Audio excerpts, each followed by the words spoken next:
বন্ধুরা, শুভ বিবাহ ধারাবাহিকে চলছে টান টান উত্তেজনা। ধারাবাহিকের গল্পের কারণেই ছদ্মবেশ ধারণ করতে হয়েছে ধারাবাহিকের নায়ক তেজ ওরফে অভিনেতা হানি বাফনাকে। নিজের বার্ধক্য দেখে অভিনেতার কি মন খারাপ? উত্তরে অভিনেতা হানি বাফনা জানান, একেবারেই না। হাসতে হাসতে বললেন, বুড়ো বয়সেও যে আমাকে সুপুরুষ দেখাবে এই সাজ দেখে সেটা বুঝেছি। আমি দারুণ খুশি। এও জানিয়েছেন, গত 10 বছর ধরে তিনি ছোট পর্দার নায়ক চরিত্রের খাতিরে বহুবার ছদ্মবেশ নিয়েছেন।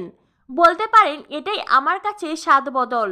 দর্শকও নিত্য নতুন রূপে দেখতে পছন্দ করেন, দাবি অভিনেতার। পর্দায় ছদ্মবেশী দিলীপ কুমারের বাবা ভাইয়েরাও এবার বৃদ্ধের ছদ্মবেশেই বরযাত্রী হিসেবে এসেছেন আচার্য বাড়িতে। বলিউডের নায়কদের সাথে মিলিয়ে তাদের নাম ধর্মেন্দ্র, সঞ্জীব কুমার।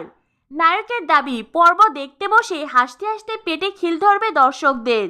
পর্দায় বহুবার বিয়ে হয়ে গিয়েছে, বাস্তবে এখনও 7 পাকে ঘোরা বাকি।